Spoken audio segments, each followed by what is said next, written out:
தான் நடித்த புஷ்பா 2 படத்தை தியேட்டருக்குள்ள சந்தோஷமாக பார்த்துக்கிட்டு இருந்த அல்லு அர்ஜுன், அதே தியேட்டருக்கு புஷ்பா 2 படம் பார்க்க ஆசையாக போன பெண் தியேட்டருக்கு வெளியே அநியாயமாக உயிரிழந்த சோகம். தன்னோட படத்தை பார்க்க வந்த பெண் தியேட்டருக்கு வெளியே உயிரிழந்த சம்பவம் தெரியாம உள்ள படம் பார்த்துட்டு இருந்த அல்லு அர்ஜுனோட பரிதாபமான நிலை. உலகத்துல எந்த ஒரு நடிகருக்கும் எந்த ஒரு பெண்ணுக்கும் இனிமே இப்படி ஒரு சம்பவம் நடக்கவே கூடாது.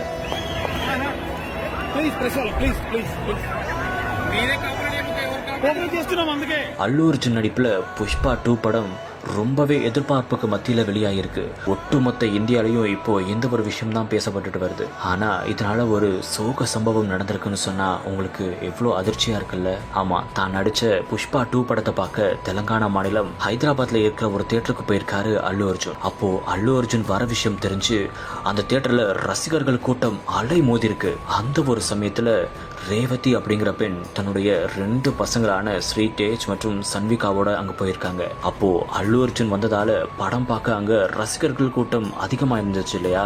அதனால போலீசாரால கூட அந்த கூட்டத்தை கட்டுப்படுத்த முடியாம இருந்திருக்கு. அல்லு அர்ஜுன் தியேட்டருக்குள்ள போனதால ரசிகர்களும் தியேட்டருக்குள்ள எப்படியாவது போகணும் அப்படின்னு கூட்டம் அங்க அலைமோதி இருக்கு. அப்போ போலீசாரோட தடியடியும் நடந்திருக்கு. அந்த கூட்டத்துல தான் இப்போ ஒரு அதிர்ச்சிகரமான சம்பவம் நடந்திருக்கு. ஆமா, ரேவதி தன்னுடைய பசங்களோட அங்க போனாங்க இல்லையா, கூட்டத்துல அவங்களும் சிக்கியிருக்காங்க. அது மட்டும் இல்லாம கூட்டத்துல சிக்கி அவங்க 3 பேருக்கும் மூச்சு திணறல் ஏற்பட்டிருக்கு. இந்த ஒரு சமயத்துல தான் ரேவதி மயக்கம் அடைஞ்சிருக்காங்க.